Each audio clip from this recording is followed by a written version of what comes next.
Welcome back to MindEspresso. These are 3 to 5 minute mind hacks from some of the top thought leaders in the world. And today we're going to be talking about an abundance mentality. And we're going to be referencing Dr. Stephen Covey, the late Dr. Stephen Covey, and Adam Grant, well-known Wharton professor and the author of Give and Take. Now, Stephen Covey says the most important choice you can make in life is whether or not you live in a world of abundance or a world of scarcity. He said people who live in a world of abundance naturally have self-worth. They naturally have significance and security. Why? Because they believe the pie is big, right? It's not just one pie. It's maybe a bigger pie, or maybe it's 2 bigger pies, or 3 pies of all different flavors, right? And the point is they believe they can make the world bigger, and if they make the world bigger, they're going to get more, so they're willing to give to other people. They have more options, they live more fulfilled lives, and as Adam Grant shows, they live more profitable lives too, because he contrasts that, Covey does, with a world of scarcity. People who live in a world of scarcity are constantly battling self-worth and security issues, right? Because they always think someone's going to take from them and they have to take from someone else. The pie's only so big, so if someone else gets a piece of the pie, I lose, right? It's a zero-sum game. They don't like giving other people credit. They're always trying to get credit for things, and they're generally not happy for other people. Tough world to live in, right? Low friends, lower success. Now, Adam Grant actually put some of this to the test in his book on Give and Take.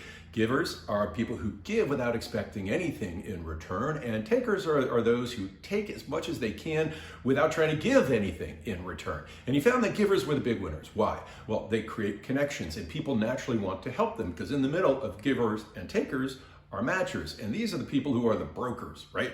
And they naturally want to help the givers. So the givers get more, they give more, they get more, and most importantly, people trust them. No one trusts takers, because once someone takes from you, they break trust. And who wants to deal with them again? No one wants to. Who wants to be their friends? No one wants to, right? And he said the best way to understand if you're dealing with a taker is to ask them if other people are takers. And if they think other people are takers, chances are you got a taker on your hand. Run the other way. So how to use all this give or take or abundance stuff? I like to think of this in terms of needs. So there are many different needs models out there. Maslow's is the most famous, but they really fall into 3 buckets. The bottom is self-worth, significance, and security, right? We all need these things. Then belonging and community, and then contribution and growth, right? These are the higher level needs. The problem with the bottom areas, if you're just focused on self-worth and significance, these are consumable needs.